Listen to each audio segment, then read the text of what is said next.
The Factory Food Trap: How Ultra-Processed Foods Are Stealing Your Health. You're listening to Your Space Today, the podcast where we decode fatigue, stress, and burnout so you can rise again. Every Tuesday, we explore the hidden connections between your habits, your health, and your happiness, giving you the tools to take back your energy and your life.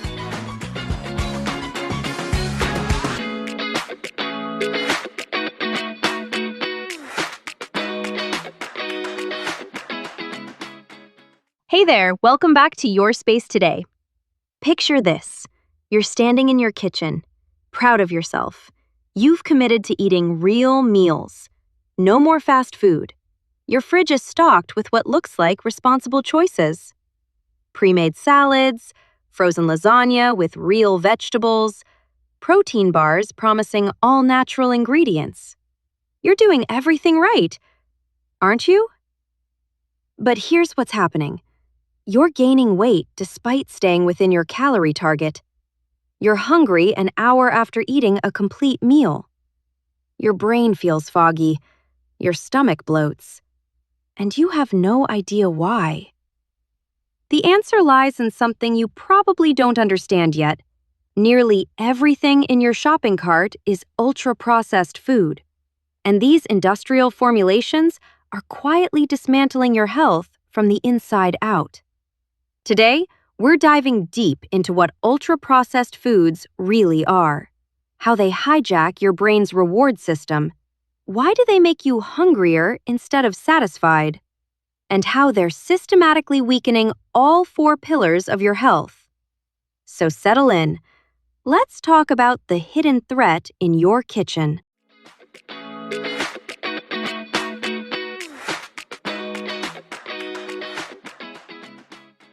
Quick disclaimer, this is educational, not medical advice. Always consult your healthcare provider. Let me tell you about James. He's 40, works in IT, considers himself health conscious. A year ago, he made what seemed like a smart decision. No more skipped meals, no more fast food runs. He committed to eating 3 regular balanced meals every day. Every Sunday, he carefully fills his shopping cart. Pre-made Caesar salads with grilled chicken. Frozen lasagna labeled made with real vegetables. Microwavable rice bowls. Protein bars promising all-natural ingredients. He's proud of these choices. Monday evening. Exhausted after back-to-back meetings, James pulls a Caesar salad from his fridge. It looks fresh. Crisp lettuce, grilled chicken strips, Parmesan cheese, crunchy croutons. He drizzles the included dressing and sits down to what feels like a virtuous dinner. Within an hour, something feels wrong. His stomach bloats. By 8 p.m., he's inexplicably hungry again, despite just eating a complete meal. His brain feels foggy. He can't focus on the show he's watching. By Friday, when he steps on the scale, he's gained 4 pounds. James is confused and frustrated. He's doing everything right, isn't he? The answer is no. Nearly everything in his shopping cart is ultra-processed food. The term ultra-processed food was formally defined in 2009 by Brazilian researcher Carlos Monteiro and his team. These aren't just processed foods. Canned beans are processed. Frozen vegetables are processed. Those are fine. They're whole foods preserved through simple methods. Ultra-processed foods are fundamentally different. They're industrial formulations made predominantly from substances extracted from foods or derived from food constituents, with little, if any, intact whole food. They typically contain 5 or more ingredients, many of which you would never use in home cooking. They couldn't exist outside of an industrial setting. Large reviews now link higher intake of these ultra-processed products to higher risks of obesity, type 2 diabetes, cardiovascular disease, some cancers, and depression. This isn't fringe science. It's where the evidence is pointing. Let's dissect James's healthy Caesar salad to understand what this means. The dressing contains 17 ingredients: soybean oil, water, Parmesan cheese, distilled vinegar, sugar, salt, egg yolks, modified food starch, monosodium glutamate, xanthan gum, natural flavors, spice, citric acid, potassium sorbate, and calcium disodium EDTA as preservatives, lemon juice concentrate. Traditional Caesar dressing requires 6 ingredients: oil, egg, garlic, lemon juice, Parmesan, and anchovies. So, what are the other 11 doing there? Modified food starch has been chemically altered to create thickness without using cream. Xanthan gum prevents separation in ways natural emulsion wouldn't. MSG and natural flavors, a catch-all term that can include dozens of chemical compounds, create intense taste sensations without using expensive real ingredients. Even the chicken isn't what it seems. The ingredient list includes chicken breast with rib meat, water, modified food starch, salt, sodium phosphates, natural flavors. Why does chicken need modified starch and sodium phosphates? Because manufacturers inject it with water to increase weight. You're literally paying chicken prices for water. And need chemicals to make that water stay in the meat. Here's the critical test. Could you make this exact product in your home kitchen using ingredients available at a regular grocery store? James could make a delicious Caesar salad at home, but he couldn't replicate the supermarket version. Because he doesn't have access to modified food starches, flavor enhancers, stabilizers, and the specific industrial processes that create that particular taste and texture. This inability to replicate a product at home is your red flag. It means you're consuming something engineered in ways that have nothing to do with traditional food preparation. So, if ultra-processed foods are fake cooking, why do they taste so good? And why is it so hard to stop eating them? Food scientists have spent billions of dollars researching the bliss point, the precise combination of salt, sugar, fat, and flavor enhancers that triggers maximum pleasure in the human brain. They've discovered that by using industrial ingredients, they can create foods that are literally more rewarding to your brain than anything found in nature. Consider the powdered cheese sauce James occasionally uses for pasta. The ingredient list includes whey, modified food starch, cheddar cheese, notice cheese is third on the list, vegetable oil, salt, maltodextrin, natural flavors, sodium phosphate, citric acid, lactic acid, yellow 5, yellow 6, disodium inosinate, disodium guanylate. Those last 2 ingredients, disodium inosinate and disodium guanylate. They're nucleotides that amplify umami taste receptors. When combined with even small amounts of cheese, they create a flavor experience far more intense than real cheese could ever produce. Your brain floods with dopamine, creating a powerful association. This food equals pleasure. For millions of years, your brain's reward system evolved to recognize and desire nutritious foods. Sweet taste meant ripe fruit. Umami meant protein-rich meat. But ultra-processed foods hijack these ancient systems. They trigger the reward response without providing the nutrition your body expects. Research demonstrates this beautifully. Scientists conducted a controlled study where participants ate either ultra-processed or unprocessed meals matched for calories, sugar, fat, fiber, and macronutrients. The ultra-processed group ate about 500 more calories per day and gained weight, while the unprocessed group maintained or lost weight. Why? The ultra-processed foods didn't trigger normal satiety signals. participants felt less full, ate faster, and consumed more before their bodies registered they'd had enough. The industrial formulation literally bypassed their natural appetite regulation. This dovetails with a meta-analysis of almost 900,000 people, showing that those who eat the most ultra-processed foods are more likely to develop obesity, metabolic syndrome, and related chronic diseases. This is why James feels hungry an hour after eating a complete meal. His taste buds were satisfied. His brain got its dopamine hit. But his cells are still waiting for actual nutrition. The vitamins, minerals, fiber, and beneficial compounds that should have come with those calories. That craving an hour after your healthy frozen meal isn't a weakness.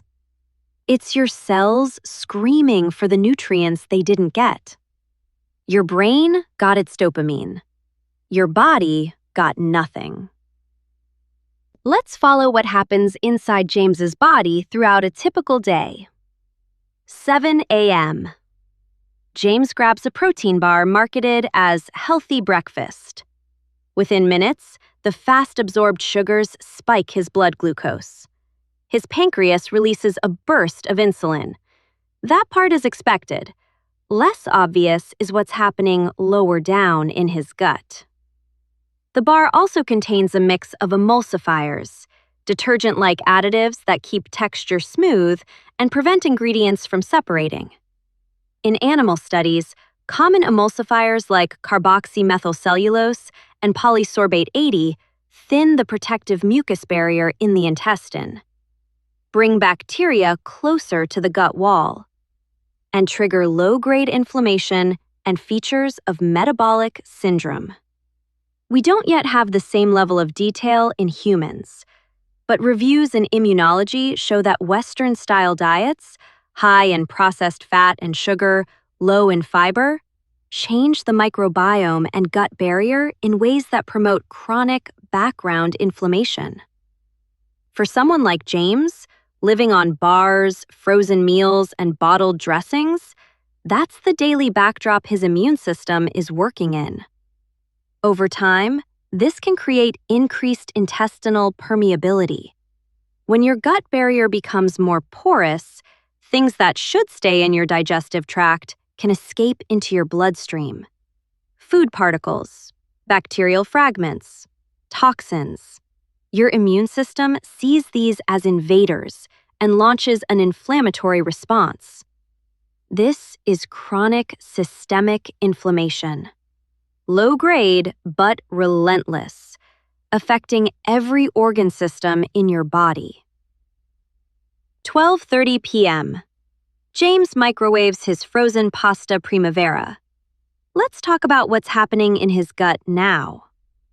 Your intestines house trillions of bacteria, your microbiome. These aren't just passengers, they're active participants in your health. They produce vitamins, regulate your immune system, manufacture neurotransmitters, and communicate constantly with your brain.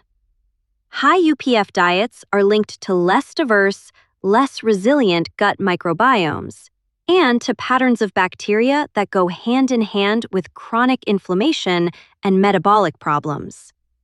Landmark studies find that emulsifiers alter gut bacteria composition, reducing beneficial species and allowing potentially harmful ones to flourish. Here's why this matters.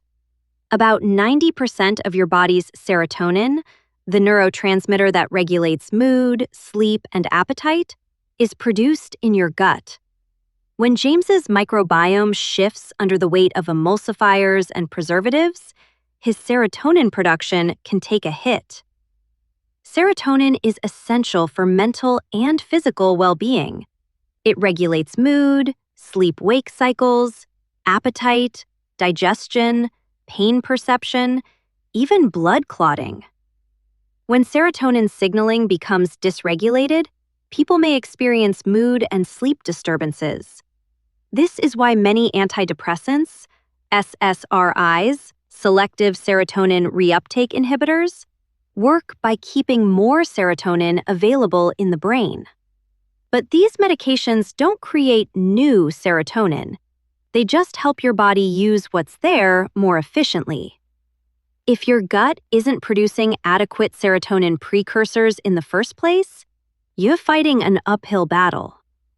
Why would you systematically undermine your body's natural production of this critical neurotransmitter through diet? In one large cohort of more than 10,000 adults, those who ate the most ultra-processed foods had around a 1/3 higher risk of developing depressive symptoms than those who ate the least, even after accounting for many other lifestyle factors. Similar findings have now been echoed in other long-term studies and pooled analyses. By afternoon, James thinks he just doesn't digest food well anymore, not realizing his microbiome has been quietly shifting for years. 3 months ago, James's doctor ran blood work. He complained about weight gain, fatigue, feeling cold constantly. The results showed elevated thyroid antibodies. Early signs of Hashimoto's thyroiditis, an autoimmune condition where the immune system attacks the thyroid gland. Research increasingly suggests that the gut-immune connection sits at the center of many autoimmune diseases, including thyroid autoimmunity. Reviews in immunology highlight that Western-style diets, which often rely heavily on ultra-processed foods, can disrupt the microbiome, thin the gut's protective barriers, and keep the immune system in a low-grade state of activation. In genetically susceptible people, that constant immune noise can be one of several factors nudging the body toward autoimmunity, including conditions like Hashimoto's thyroiditis.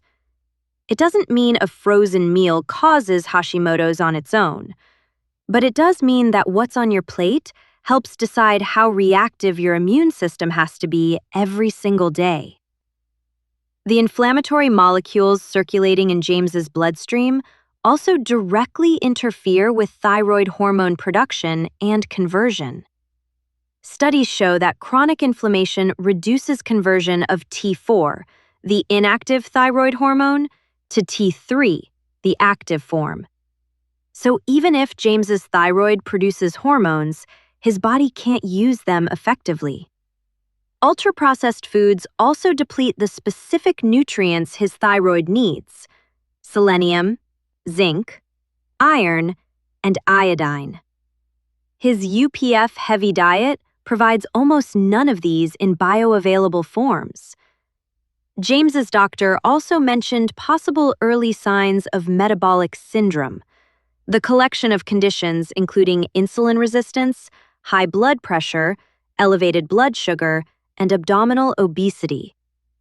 His ultra-processed diet has been creating the perfect storm: chronic inflammation, gut dysfunction, hormonal chaos, and nutrient depletion. Let's zoom out. Remember the 4 pillars we've talked about? Fuel, movement, mind, and rhythm. Ultra-processed foods don't just mess with one pillar. They quietly loosen the bolts on all 4. Fuel. Ultra-processed foods provide calories but almost no real nutrition. Processing destroys or removes vitamins and minerals naturally present in whole foods. What little nutrition remains is poorly absorbed due to James's damaged gut lining. His shifted microbiome means he's also missing vitamins and beneficial compounds that healthy gut bacteria produce.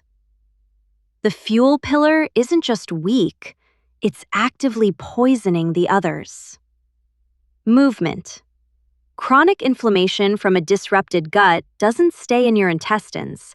It shows up in your joints, your connective tissue, your muscles.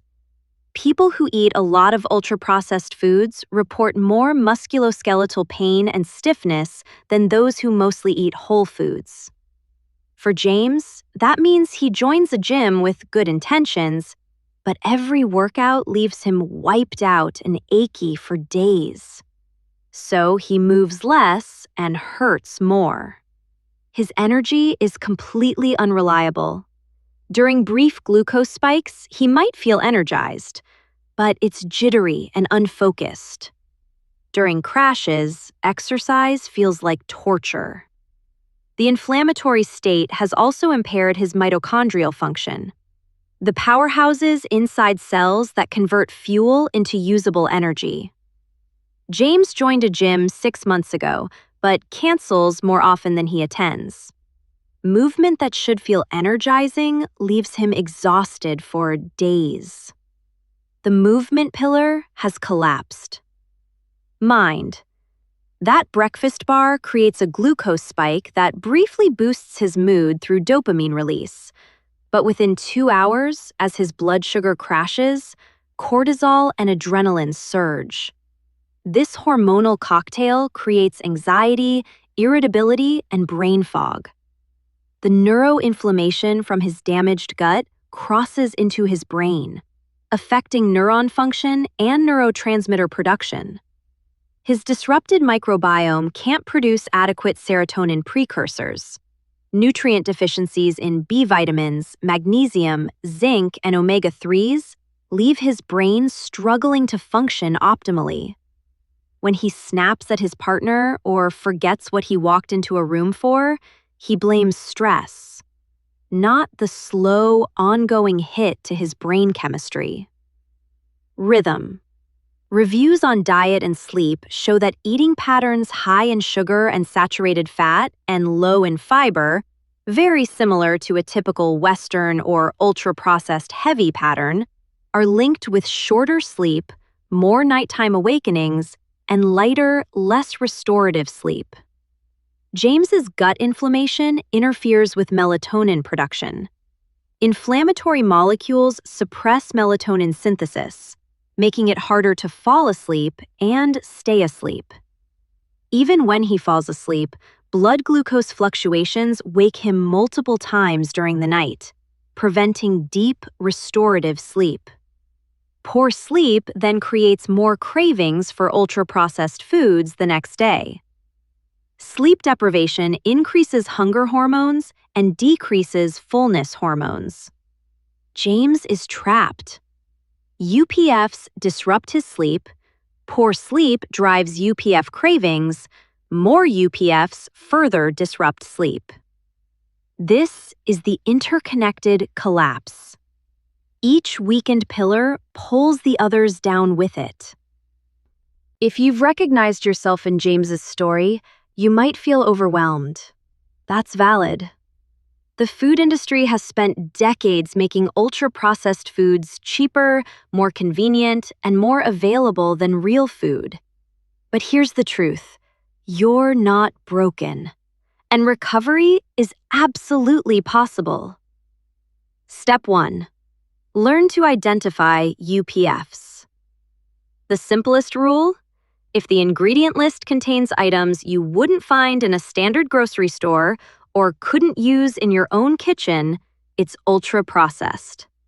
Look for modified starches, hydrolyzed proteins, emulsifiers like mono and diglycerides, soy lecithin, xanthan gum, flavor enhancers like MSG, disodium inosinate, disodium guanylate, maltodextrin, and natural flavors, a catch-all for dozens of chemical compounds.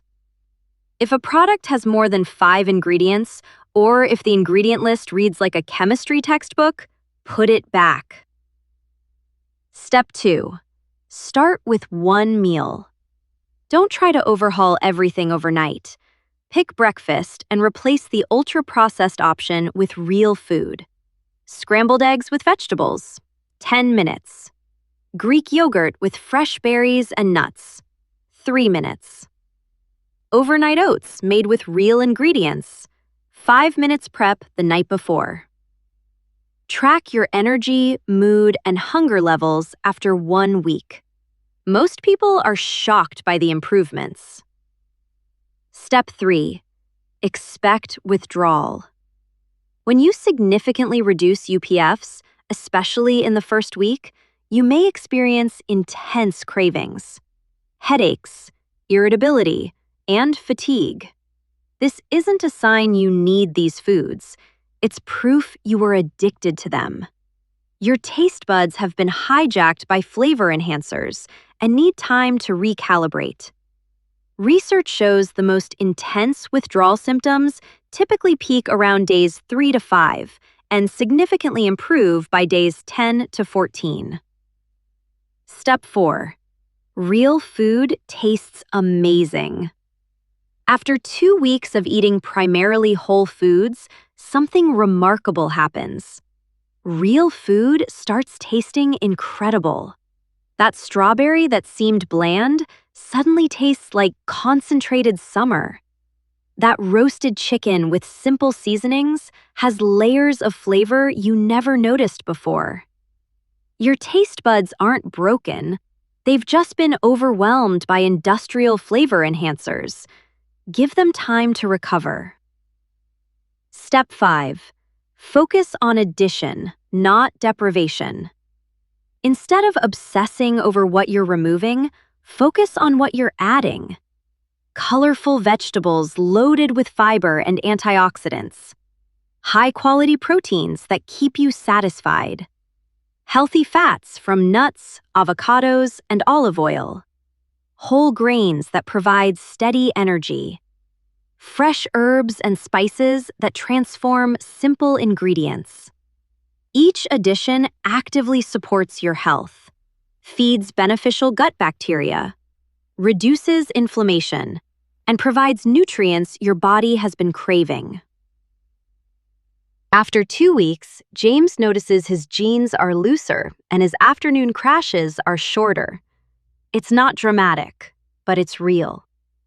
6 months from now, he could wake up with genuine energy, not artificial stimulation from caffeine and sugar, but steady vitality from a body functioning as designed. His brain fog could clear.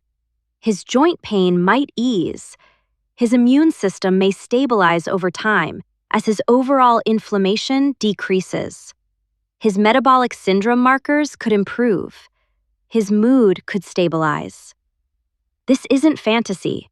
It's what happens when you remove industrial chemicals that have been sabotaging your health and replace them with real food that supports your 4 pillars. The path isn't always easy, but it's straightforward once you understand what you're working with. Every ultra-processed meal you skip, every whole food meal you choose, and these aren't acts of deprivation, they're acts of self-respect. You're choosing long-term vitality over short-term convenience.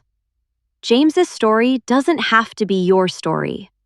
Start now, not tomorrow, not Monday. Every meal is a new opportunity. You don't have to be perfect. You just have to be honest and consistent. Your future self, the one who wakes up refreshed, thinks clearly, moves without pain, and has energy for what truly matters, is waiting for you to take that first step. I know we covered a lot today. The science of what ultra-processed foods really are, how they hijack your brain's reward system, the gut catastrophe they create, the hormonal cascade they trigger, and how all 4 pillars of your health collapse under their weight. If you're feeling a little overwhelmed right now, that's completely normal. But here's what gives me hope. You made it to the end of this episode. That means you're not looking for shortcuts anymore. You're ready to understand. And that's the first step toward real change. If you found value in today's episode, I'd really appreciate it if you'd share it with friends or family who might be struggling with similar issues. Understanding that we are not alone in this struggle and that there are real, science-based explanations for what we are experiencing can be deeply empowering. Thank you so much for spending this time with me today. Until next Tuesday, take care of yourself. You deserve it. Your Space Today is published every Tuesday at 6 p.m. For detailed information, disclaimers, scientific references, visit the links below this podcast. This podcast is for educational purposes only and does not constitute medical advice, diagnosis, or treatment. Always consult with your healthcare provider regarding any health concerns.